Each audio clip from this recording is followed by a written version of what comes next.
Oras na, Zambasulta! At nagbabalik ang oras na Zambasulta. Kayo pa rin po ay nakikinig sa 1116 DXAS, your community radio. Muli ako po si Sara May Tulabing. Ang DXAS ay isa sa mga himpilan ng Far East Broadcasting Company at kasapi sa kapisanan ng mga broadcaster ng Pilipinas. Ang FEBC po ay isang non-profit, non-commercial at donor-based radio station. At dahil nga sa katapatan ng ating Diyos at sa inyong partnership, tayo po ay nagpapatuloy sa paghahatid ng mabuting balita ni Kristo. Inaanyayahan po namin kayong maging bahagi ng ating radio ministry. Pwede nyo pong iscan ang ating QR code o kaya ay mag-deposit sa ating bank accounts para po sa inyong donasyon. At syempre, para ma-acknowledge po namin ang inyong donation, ay magpadala po kayo ng message sa amin. Muli, maraming salamat sa inyong partnership at God bless.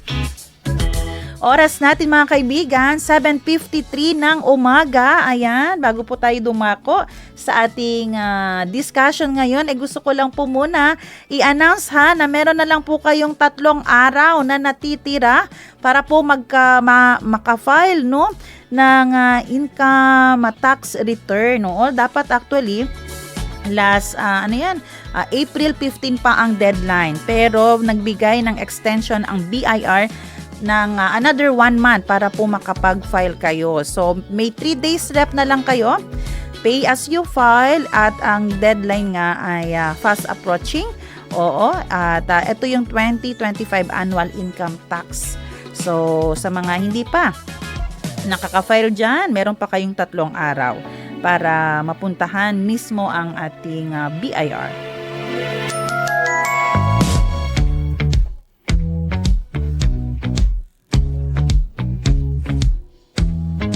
Tanong ngayon.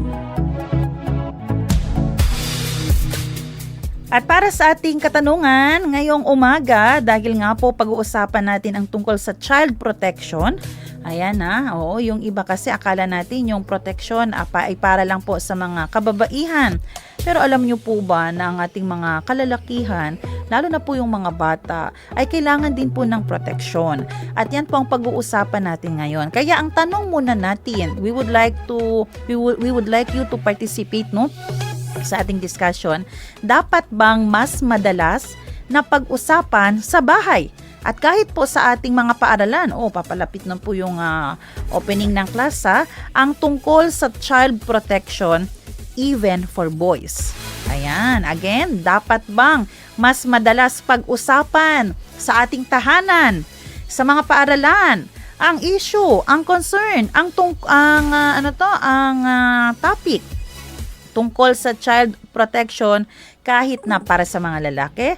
I-comment po ang inyong sagot at babasahin natin yan. I-comment sa 1116 DXAS, your community radio. Pwede rin kayong magpadala ng inyong message sa 0916-296-6625.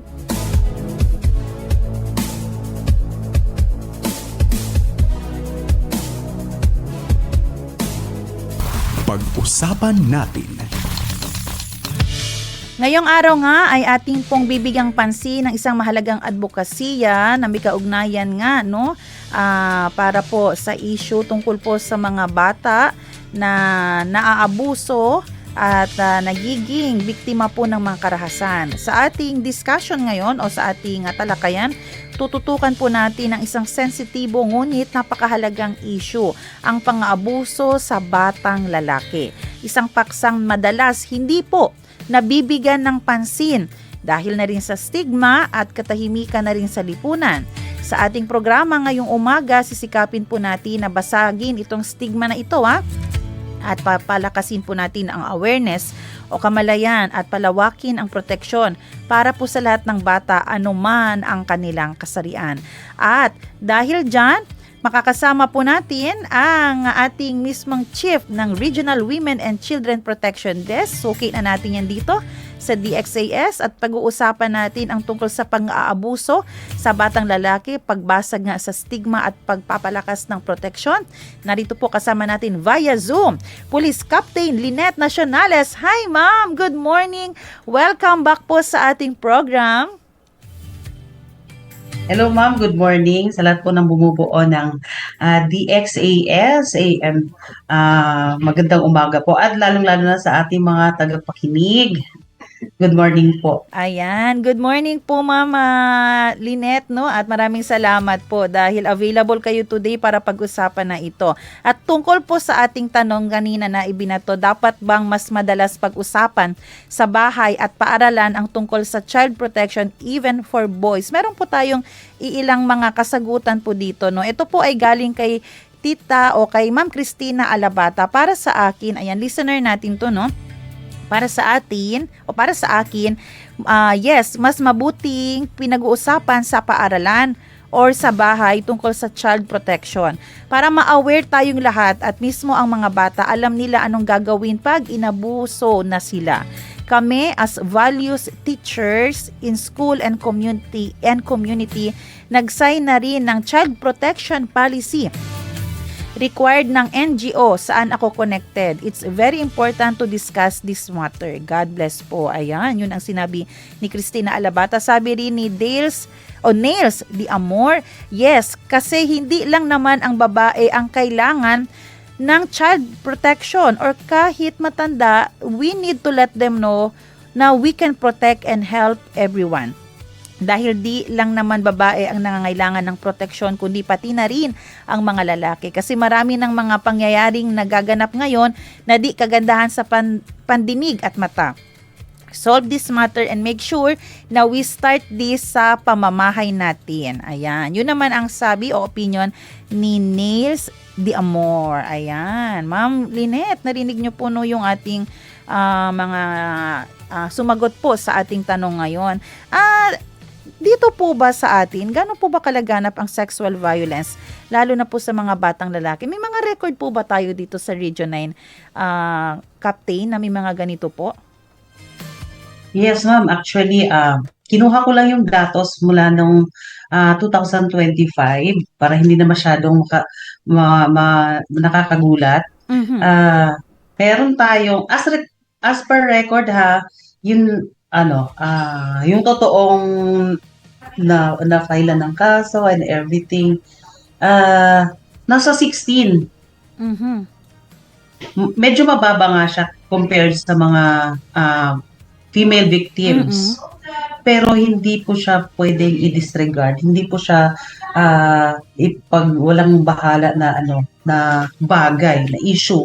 Kasi pareho, wala namang pili po. Kahit bata o matanda. Pero pinaka-vulnerable talaga kasi na age group yung mga kabataan. Kaya mas lalo na natin dapat paigtingin ng kampanya laban sa sexual violence po. Mhm. So etong 16, kasi eto lang pa muna yung nag-report, kaya properly na-record po Yes. sila. Yes po. Mhm. Yung mga hindi recorded, yung mga datos galing po sa sa other agencies of the government, meron sila medyo mataas, nakaka-alarma. Kaso kahit maigting na yung kampanya, marami pa rin victims, families of the victims, ayaw magsalita, ayaw magkomento, ayaw mag-file ng kaso kasi nga iniisip nila yung nauuna pa yung yung stigma na nadudulot sa community, sa pamilya, sa society. Kaya yun ang mas pinoprotektahan nila instead na yung bata na mismong victim. Mhm. Yun ang nakaka-worry. Oo, isa din po ba sa kanilang inaalala kasi parang lalaki naman ang anak ko kaya Lalaki. unlike sa babae, Oo. masyadong weak. Ganyan po ba ang pwedeng Ah, naiisip din nila kaya hindi masyadong nagre-report? Yan po, karamihan. Ganyan po. Pero yung iba naman kasi yung perpetrator, as what I've said before, gaya nung mga perpetrators din ng mga victims of sexual abuse na mga babae, nasa members of the family or sa kapitbahay, nasa neighborhood, kilala ng victim yung mga perpetrators.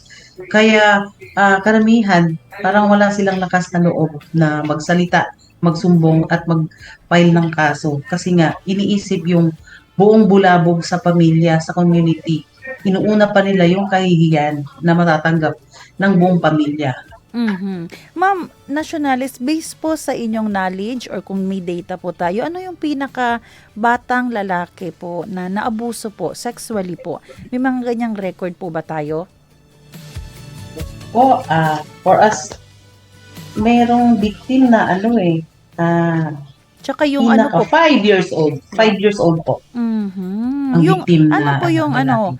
sino po yung offender? Babae po ba? O pero kasi wala tayong masyadong ganyang record din po mga, I understand, no? Pero kasi may alam ako na 4 years old, ang nakabiktima, yaya. May alam po akong personal na ganyan. Dito naman, yung nasa record po is yung perpetrator is a member po ng Mm. LGBTQ+. Okay po. Okay.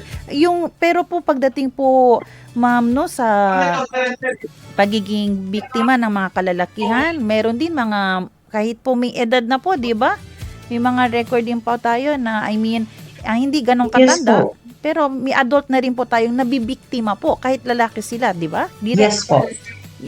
Yes po. Actually, ma'am, I have a record. Kung mapapansin mo na kung bibigay ako ng record, ma'am, no, may nakalagay na 19 years old yung victim. Bakit umabot sa 19 years old? Yun pala, naging benefactor niya yung perpetrator niya. Mula nung grade 10 pa siya. Oh. Grade 10 pa siya doon. So, groom siya. So, Mm. pinaaral lahat, binigyan ng kung ano-anong kailangan. Tapos, nung nagkamalay na yung bata, at umabot pa ng 19 years old bago siya nag-break ng katahimikan. Mhm. 9 years. Sa Sibugaya. Oh, Yeah. 9 years 9 na years. 9 long years. Hindi niya na blinded kinaya siya. talaga yung Blinded yes. or Dahil sa naka-groom na Oo. ganito, pinaaral, pinrovide lahat. Mhm. Sa pamilya niya, binigyan. Kasi marginalized tong family na kung saan siya nag-belong. Mhm. So, umabot siya actually, narinig na namin tong kaso na to. Mhm. Nagsimula doon nagpa-test lang siya sa health center kung positive ba siya sa yung out of curiosity lang, Mhm. kung positive ba siya sa HIV. Mhm. Doon nagsimula. O bakit naman, sabi ng health worker, kasi ginagamit ako ng ganito, ganyan, yung member of yung sinabi ko. Mhm. Tapos, biglang tahimik na siya, biglang hindi na nagsumbong. So, ilang beses namin kinumbinsi yung sa counterpart namin sa Sibugay. Mhm. Ilang beses namin kinumbinsi na magsumbong, ganun. Nawawala siya. Bumabalik pa rin doon sa tahanan ng yung Bakit po benefactor yun? niya na sinasabi. Bakit po yun? Bakit po yun? Dahil parang nasanay na siya or naging dependent na po siya Nasanay doon? na siya. Parang ganun, parang wala siyang lakas ng loob na parang buong pamilya kasi niya, yung parang sinusuportahan ng taong yun. Nakasalalay doon sa taong iyon. Nakasalalay. Parang siya parang isip niya na yun ang kapalit ng lahat. Pero nung hindi niya na talaga matanggap, sobrang mahirap magsalita Yes na po. sobrang hindi niya nakaya yung ginagawa. Mhm. Doon na siya nagkaroon ng lakas ng loob na magsumbong. At nalagay naman dito sa remarks, status of the case, maghihiring na po sila. Ay, okay. Pagkatapos lalabasan na ng warrant eventually. Pero may nakikita kaming action sa kabilang panig na Mhm. parang aayusin, which is hindi talaga pwede yun. Kasi parang nagmarka sa bata yung ginawa sa kanya. So lifetime na yan. What Trauma. if, maraming epekto niyan. What if, gagawin niya din yan in the near future. Mhm. Hahanap-hanapin niya, tapos parang may vengeance na siya sa puso. Mhm. Dapat ngayon, mahil na siya. Mabigyan ng hustisya yung ginawa sa kanya. Mhm.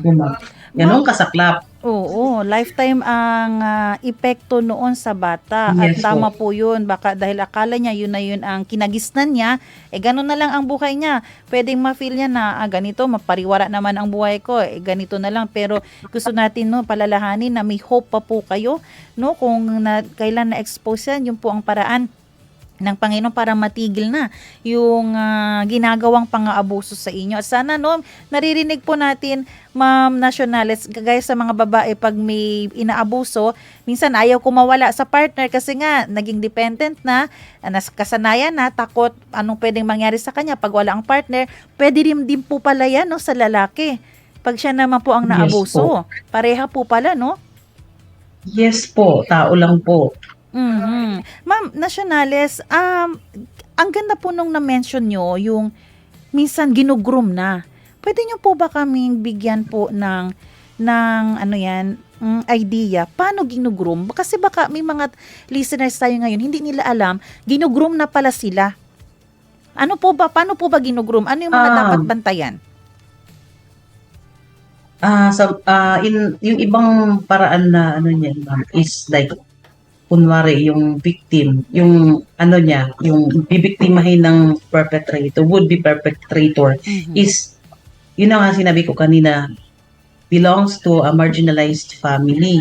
Marginalized, yun na, ang nagta-take advantage. Kunwari, papaaralin, bigyan ng lahat ng kailangan, tapos, sa Bisaya pa, langga-langgaon, and then, lingid sa kaalaman na tinitake advantage na, dinadahan-dahan. Suportado lahat, pamilya, binibigyan ako anong mga kailangan.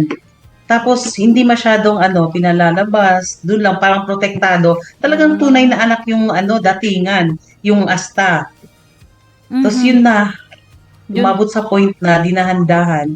Sobrang nakakaano po. Yung bibigyan ka lang ng parang suhol ba? Kasi alam niyo, ma'am, yung bata is gullible.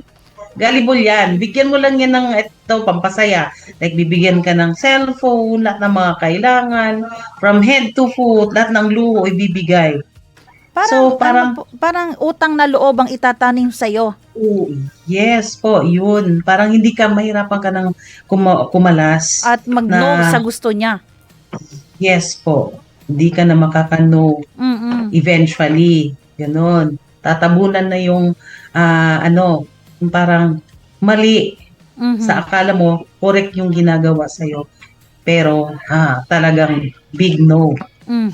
Kaya ang lesson din dito, tayo hanggang may capacity tayo, especially parents, huwag umasa sa ibang tao para ang kakainin nyo everyday, no? Magtrabaho. Yes, kay kung musalig lang pod ka sa lain tao, maabot ang adlaw, may ibang intention pala siya, wala ka magawa, hindi mo alam biktima na palang anak mo. Ano din po, Ma'am Nationales, yung mga early signs po, mga senyales na dapat bantayan ng magulang or ng community or ng kapitbahay na kung biktima na pala ang lalaki sa mga pang-aabuso?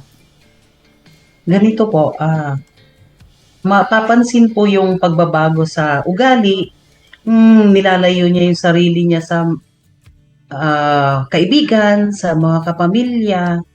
Parang aloof na siya, wala siyang ganang makipaghalubilo. Tapos,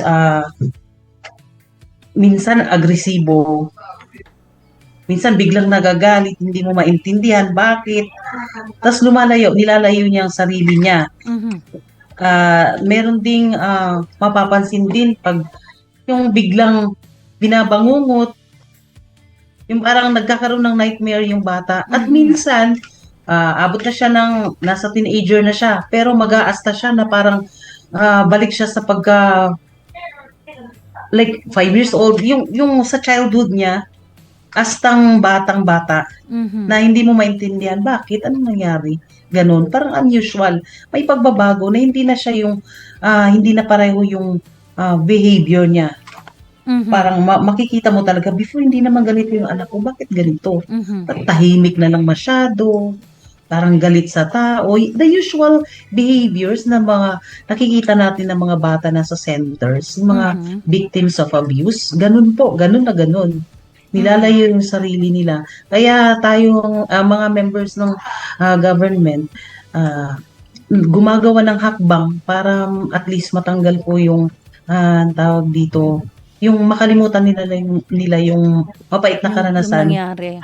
Binibigyan ng kung anong mga distractions, mga healing at saka yung mga activities na magpapasaya sa bata na kahit papaano makalimutin nila yung mga madilim na pangyayari Oo. sa kanilang buhay. Kasi Kung kahit minsan, at ganito din po, makikita pag lalong-lalo na yung mga victims of sexual abuse, pansinin po natin yung physical ano niya, may mga pasa, yung the usual na tinitingnan ng mga kapulisan, investigador at saka yung from ZCMC natin na nag imbestiga sa physical features, lalong-lalo na sa genitals.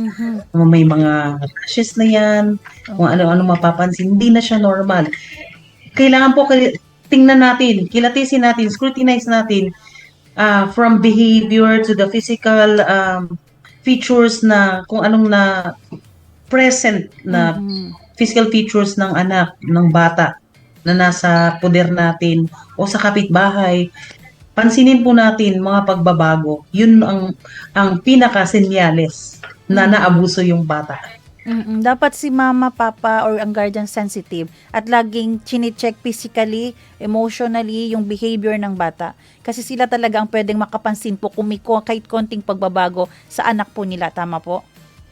Yes po. At laging dapat may open communication na kung saan sasabihan yung bata, ma'am, na ito hindi pwedeng galawin ha, yung mga private parts. Yes, tama po. O wag talagang ialaw na galawin nila, na galawin ng lalong-lalo na yung opposite sex, yung nakakatanda sa kanila. Kahit kapamilya, hindi pwede. No touch. No touch policy. Talaga. Kahit nga kumandong sa Yes. sa opposite sex, Yes.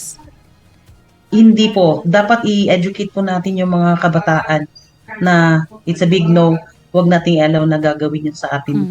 Hawakan yung mga private parts ng bata. Ako po, ma'am, yung pamangkin ko magfo-4 na pero alam niya na yan. Tinuturo ko na kasi sabi ko, corrupted na talaga ang mundong ito. Hindi na pwedeng pagkatiwalaan. Kahit nga yung husband ko nga, pastor na, pero sinasabi ko, kahit si Ninong Phil dyan, ay hindi pwedeng maghawak dito. Talagang ikiniklear na po sa bata kasi yun, as early po as ganyang edad, gusto na natin maprotektahan, aware ang bata.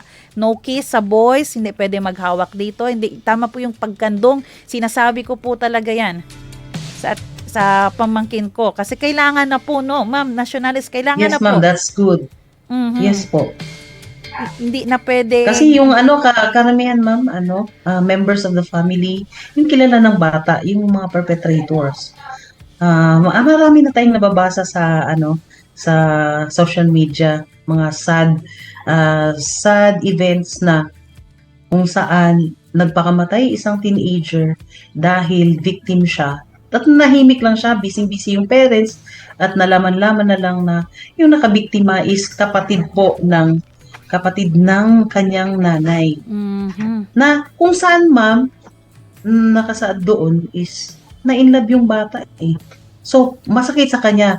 Alam niya na masama yun, pero na-inlove siya. So, ang datingan is di ko mapapatawad ang sarili ko. At dahil doon, yung ginawa niya, patiwakal, nalaman na lang ng nanay yung sekreto ng bata. Nag-letter yung bata. Nagsumulat ng letter yung bata. And sad to say, it's too late. Parang masakit sa kanya na nawala sa kanya kasi umalis na sa bahay yung perpetrator na tito niya tapos ganon ng ibang bansa nasaktan siya at yung parang ganon hindi mo maintindi batang sa murang edad hindi niya doon niya na-realize nung as she grew older na-realize niya na labag pala na violate pala yung niya, na abuso siya. So yun po. Yung right. Nasa dilema siya. Nasa dilema. At kaya huli na. Yung mga ganyang sitwasyon, pwede rin po mangyari sa mga lalaki. If ever po, ma'am, no, na nalaman ng parents o nagsumbong ang kanyang anak na lalaki na ito pala ang nangyari sa kanya, paano po ba sila magre-report? Saan po sila unang dapat pumunta? Yes po. Sa pinakamalapit na stasyon po or mga social workers sa DSWD, pwede din po. At bawat barangay may BAW desk. Doon po magsumbong kasi from doon magsusumbong din agad-agad yan. Papaalam din yan sa PNP at mag-a-assist ng PNP with regards to legal matters at bigyan po ng assistance na magkakaroon ng counseling, then doon na papuntang magkakasuhan na, yun po. Mhm. Yung pinakamalapit na sumbungan, DSWD, barangay, sa barangay, Mhm. at kalimutan ko, Yes po, yung sa DSWD sa may barangay meron yan. doon sa barangay hall, Opo. malapit lang doon, may Bautes doon. Yes po. At pinakamalapit na police station, Yes. sa WCPD, direkta na agad Yes. yan. Opo. Halimbawa po, ma'am, no, Ma'am Nacionales, sa side ng parents, may parents kasi parang pag anak lalaki pag sinumbong, hindi masyadong maniwala. Paano po ang gusto niyong sabihin sa mga magulang na parang sige na lang, makalimutan na lang man, or naniniwala pero makalimutan, or kaya hindi maniwala kasi lalaki naman ang anak ko. Teenager na, may makakagawa kaya sa kanya? Naku ma'am, mga mami, mga parents, wag na wag pong ignore yung mga sumbong ng mga anak at dapat, gaya ng sinabi ko kanina, dapat may open communication, dapat alamin kung ano yung mga kwento ng bata sa buong araw, yung mga ganap sa buhay niya, yung mga emosyon niya. Huwag natin ipawalang bahala dahil busy tayo sa trabaho. Kasi iniisip ng mga busy parents, working parents na ginagawa naman para sa kanila. Pinoprovide nga yung physical na kay pangangailangan. Pero paano yung sa emosyon, psychological, kung yun naman ang nasira, baliwala din. Mhm. Nabibigyan natin ang kagustuhan nila, mga needs nila. Pero sa loob-loob pala, na siya, parang sirang-sira kasi may nangyaring hindi maganda. Ganun po. Dapat hindi po i-ignore talaga. Then yun, set boundaries talaga. Mhm. Gaya ng sinabi ko kanina, yung mga no touching of private parts. Mhm. Tsaka yung dapat ituturo sa kanila yung safe and unsafe na touch, ma'am eh. Mhm. Yun talagang pinaka-importante. Mhm. Babae man o lalaki. Nasabi lang natin na yung topic natin na to is medyo hindi nga siya ganun ka common. Pero nakita nyo naman yung nangyari, ma'am, di ba?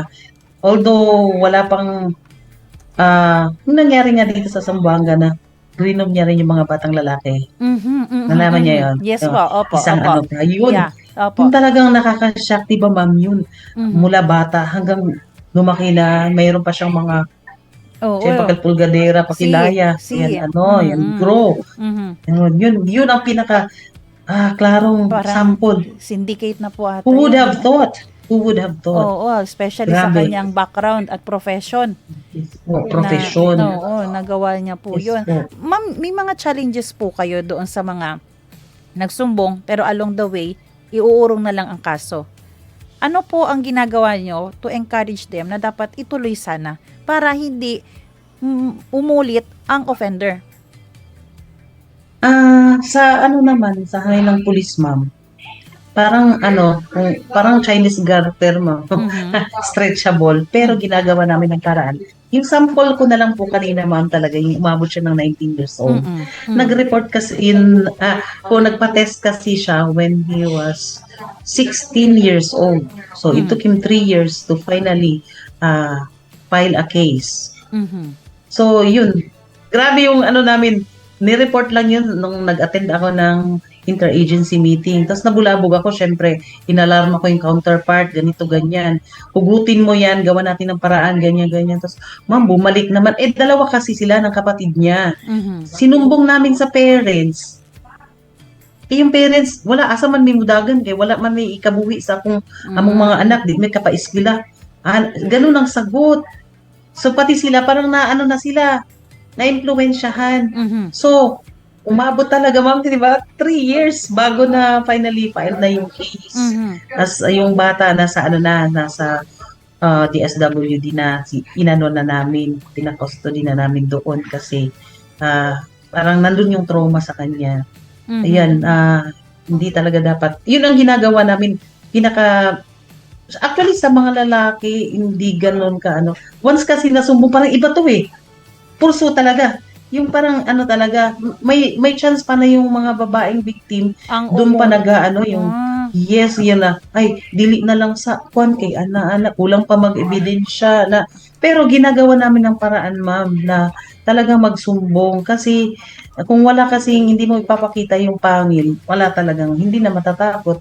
Mangyayari at mangyayari pa sa ibang kabataan. Mhm. So, ibig sabihin, ang cases ng mga lalaki, mas sila pa yung tuloy-tuloy. Pag mag-file na ng case, Yes, ma'am. much better ang kanilang record kasi talagang murag ginipadayon nila pag makadecide na. Yes po. Oo. Yes po.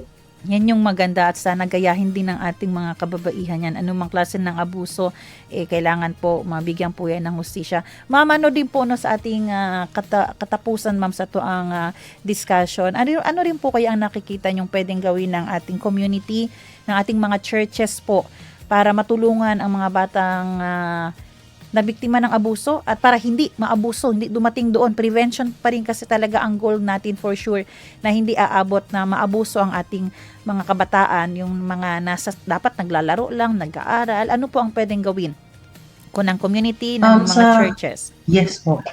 Yes po. Sa paaralan, ma'am, unahin ko sa paaralan, magpatupad po ng child protection policies at trainings para po sa mga guro para alam nila kung anong gagawin sa mga batang parang vulnerable talaga na maging victim of abuse. And then sa simbahan po, syempre kailangan po talaga lagi ng counseling. Hindi po kaya ng kapulisan, ma'am, na magbigay ng kakaiba din kasi yung expertise ng sa simbahan, ma'am. Although may idea din yung kapulisan, pero mas best na magbibigay ng counseling yung members from the simbahan, from the church, para iba yung may divine intervention. Although lahat kami sa kapulisan, parang andyan na kami, madre, padre, nurse kami, nagiging attorney din kami, kami yung sumbungan, lahat. Pero pag binigyan po ng expert na advisor yung isang would-be victims and victims na medyo may edge po. And sa komunidad din, magtayo po tayo ng watch groups. Lalong-lalo na yung ma'am, yung members ng fraternities. Marami sila marami. Malaking tulong, ang dami na niyan, mga members dyan. Tatay, kuya, mga uncles, aware sila. So, mas marami yung force nila na sila yung mag-help, na mag-advocate na as regards to the protection of the children, lalong-lalo na yung sinasabi nating hindi masyado common na victims. Ito na yung mga kalalakihan. Sila po ang pwedeng kasabwat sa kampanya.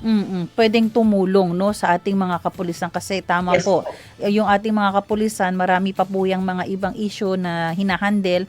So ito ay isa lang, itong mga regarding sa mga kalalakihan, kaya mahalaga na lahat po tayo ay magtulungan. Maganda rin po yun, no, yung i-call out po natin na kung pwede yung mga group natin dyan, like fraternity, ibang organization, tumulong rin sa pagbabantay, no.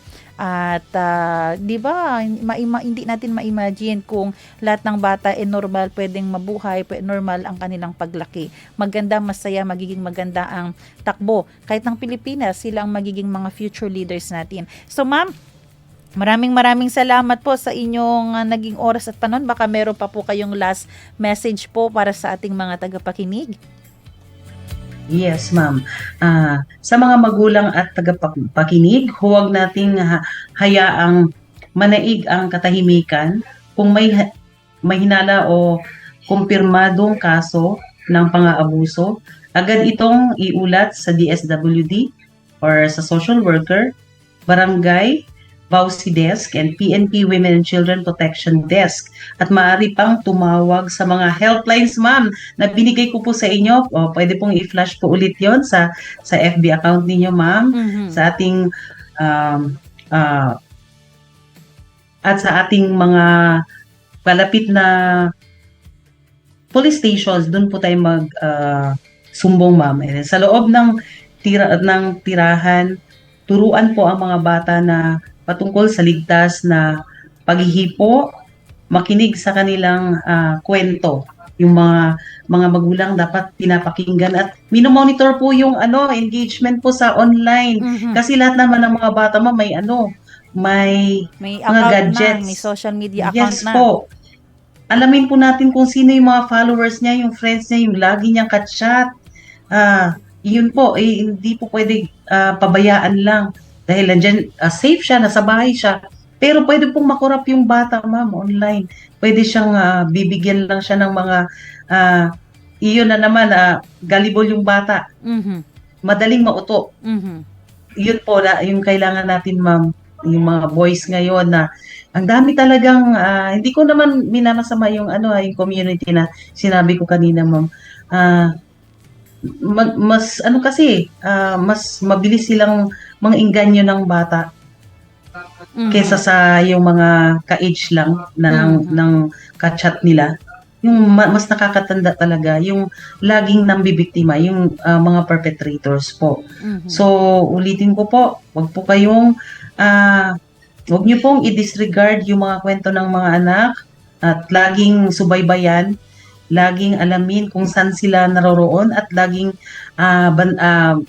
i-monitor po yung kanilang ganap sa buhay araw-araw. Kung pwede, oras-oras. Ma'am, may nangyari nga pala bago ako magtapos, ma'am. Sa isang establishment, bawal ko nating i-mention, Yes po. may nabiktim po sa isang mall na pumunta lang sa CR yung bata. Oh. At tapos, yung nang biktima sa kanya, sa sa CR restroom ng lalaki, na male. Tapos, yung bata, like, nasa 7 years old to 8, hinawakan siya nung Okay, oo. Yung nasa loob ng CR ng lalaki. doon. Tapos yung bata napasigaw, tumakbo siya, buti na lang at na napansin ng iba at nahuli naman yung perpetrator. Dami niyang rason. Doon siya sa establishment nag-work. Hindi siya customer or yun po. Tapos yung feeling mo, yung parang safe kapag nasalubong mo, pero pala, nangyari yung hindi maganda. Okay. Buti na lang at alert yung bata. Siguro, parang na-educate siya. Na-orient, oo. Nagsumbong, yes po. Nagsumbong at nahuli naman. So, pakiusap ng establishment, wag na lang i-damay at naman sila ng mga ng danyos. Sa Zamboanga po yan.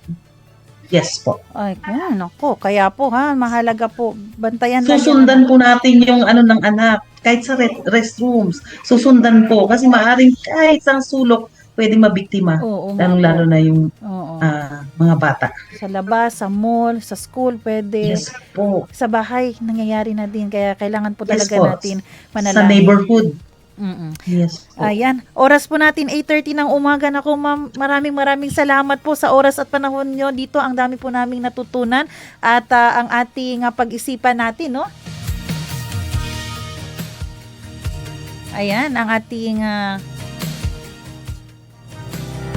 dapat isipin po ngayon, itigil ang paniniwalang hindi pwedeng abusuhin ang lalaki. Simulan pong pakinggan at paniwalaan ang mga batang nagsusumbong at ipagpatuloy po natin ang pagbibigay proteksyon sa mga bata anuman ang kasarian. Again, from Regional Women and Children Protection Desk, ang ating chief from Pro9, Police Captain Lynette Nacionales. Ma'am, thank you. God bless you po. Hanggang sa muli po. Maraming salamat din. Yes, ma'am. Thank you po. Maraming salamat din sa lahat ng ating mga tagapakinig sa radyo at Facebook. Maraming salamat sa ating technician, Kuya Romel Paulino. Abangan niyo po ang susunod na programang Serbisyong OFW, Family Matters at Radyo Sinkauman. Magkarinigan tayong muli dito, alas 7 ng umaga. At ako po, si Sara May Tulabing, nagpapaalalang posible ang pagbangon at pagbabago. Tayo po ay maging bahagi ng solusyon. Ngayon, sama-sama tayong umaksyon dahil oras na Zambasulta. Inyong napakinggan ang programang Oras na Zambasulta. Para sa mga komento, mensahe o suhestyon, tumawag o mag-text sa 0916-296-6625 o sa 0998-844-1410.